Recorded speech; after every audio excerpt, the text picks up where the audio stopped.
We'll be reading Genesis chapter 27 and breaking down the blessing of Isaac, Jacob, and Esau.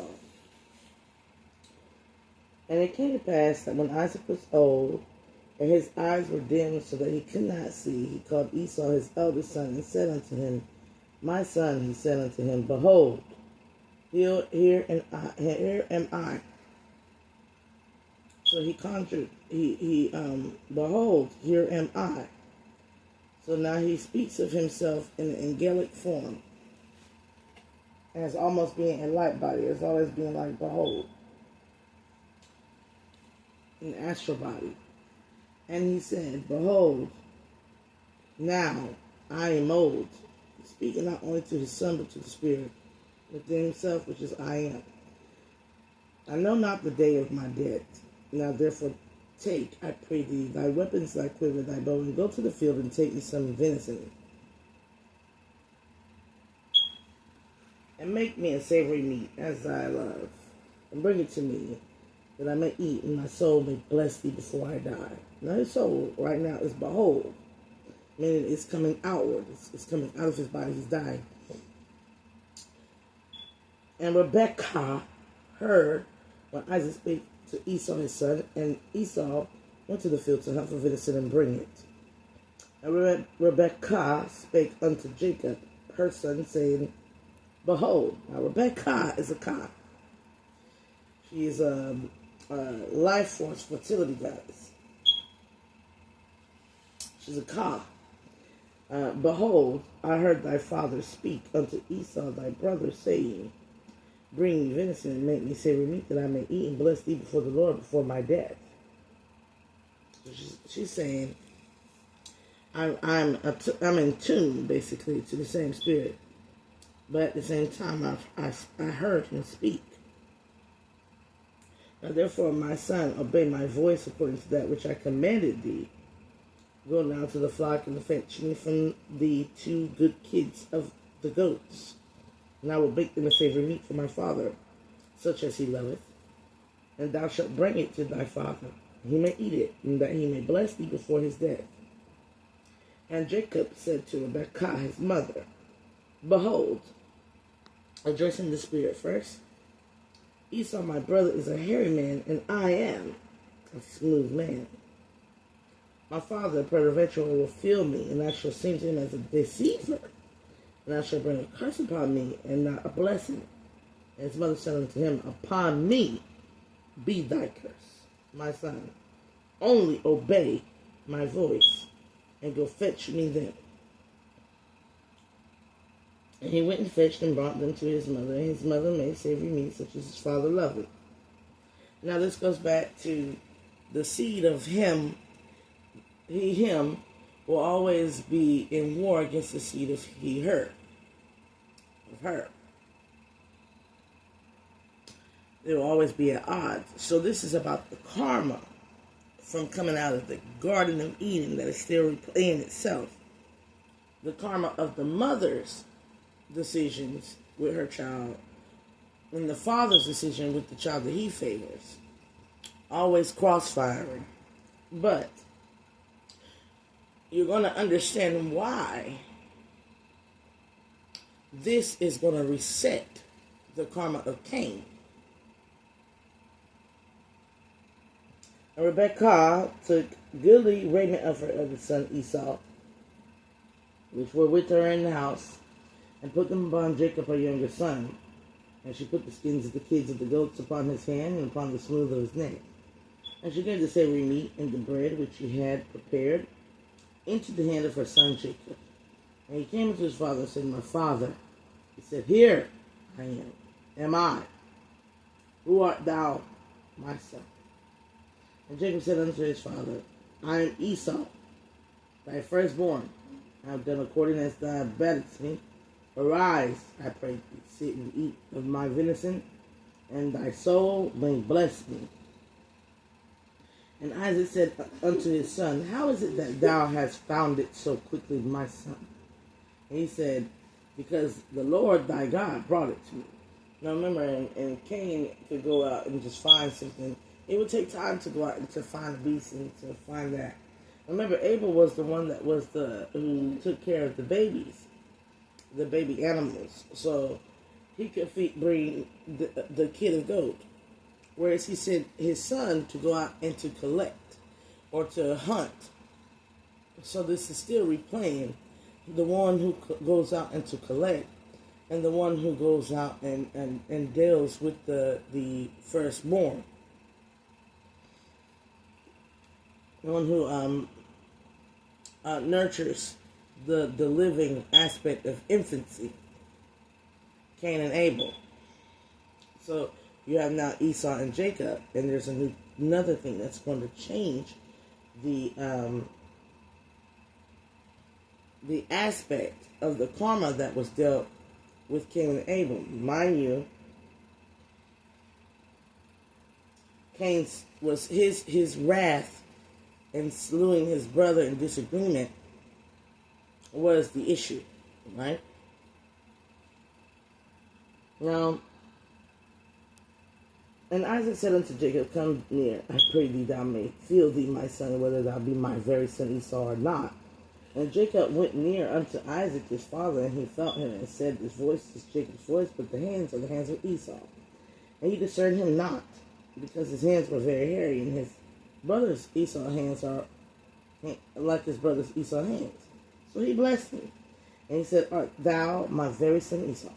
He said, I am.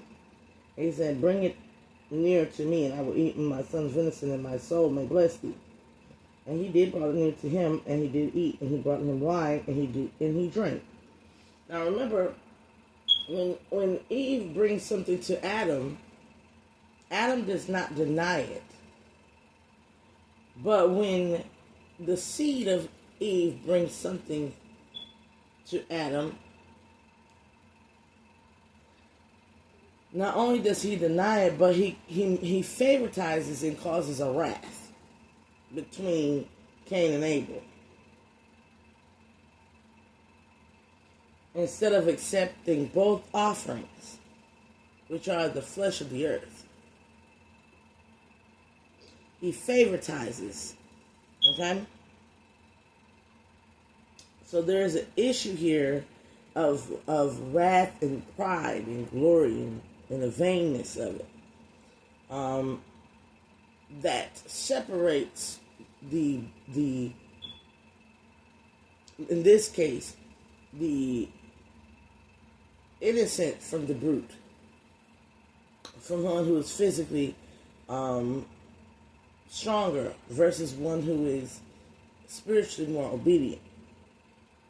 So we're in that energy. And we're always speaking about Adam and Eve, but we don't remember that the obedient nature of Eve was prevalent when she did not deny eating from the tree. But the disobedient nature in Adam was the lack of accountability and the blaming it upon Eve. So in essence, there's always an energy that when you blame the female counterpart as a male, in this day, in this modern context, not in the Genesis, because there were more than that, there's always going to be an issue, because curiosity is not the thing that gets you in trouble. It's what you do when you're caught. We don't get angry at the one who is tempted, and we really don't get angry at the child who is told to do something by somebody that is very cunning. We get angry that when we ask them what they do, they deny it and they point fingers and say he or she made me do it, right? Thus, they cause a separatism. They are not identifying with the self that is in each other. So when Adam blamed Eve, he was blaming himself and did not even know it. Such as the day when we blame each other we blame each other for the conditions of the earth. We are all at fault, right? And there must be order restored, or karma to come in the end, to show us how we are all at fault. But it's also a disrespect to the life that we were given. Because the spirit that moved upon the waters in Genesis produced light. So it is just like the womb.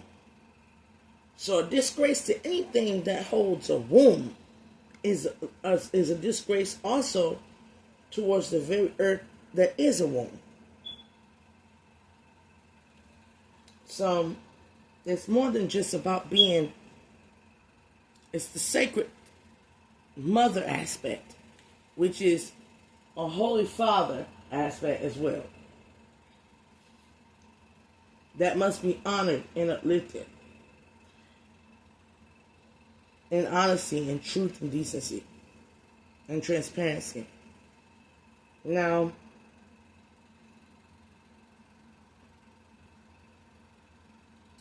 and he said, bring it to me, I will eat of my son's venison, my soul, my blessing. He brought it near him, and he did eat, and he brought him wine, and he drank.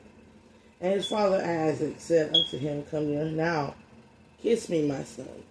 He came near and kissed him. He smelled the smell of his raiment, and blessed him, and said, see, the smell of my son is the smell of the field, which the Lord hath blessed. Therefore God give thee of the dew of heaven, and the fatness of earth, and plenty of corn and wine. Let people serve thee, and nations bow down to thee. Be Lord over thy brethren, and let thy mother's sons bow down to thee. Cursed be everyone that curseth thee, and blessed be he that blesseth thee. Now, before you get upset, understand now, this was to be. Now, the reason why was because in the state of immaturity earlier in the passage, Esau sold his birthright to Jacob. His blessings of being the firstborn.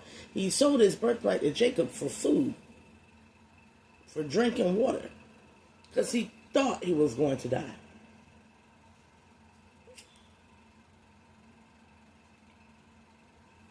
So Esau, in his desperation, did not even keep that which was bestowed to him by birth, which was his birthright to be in charge.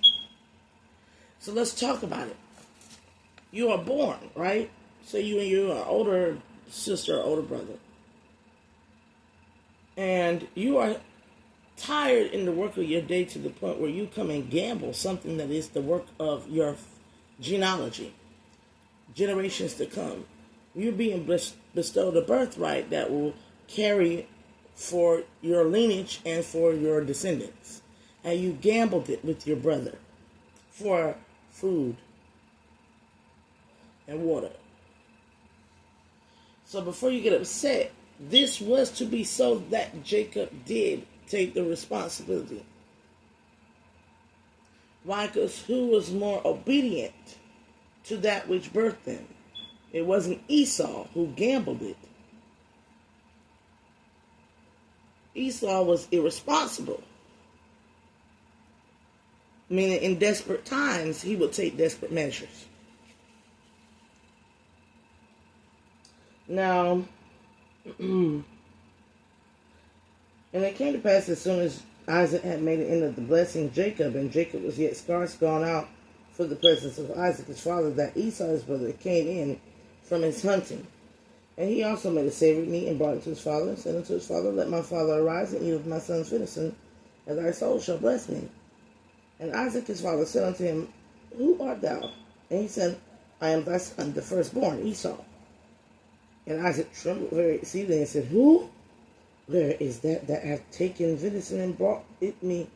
For I have eaten all of it before thou camest.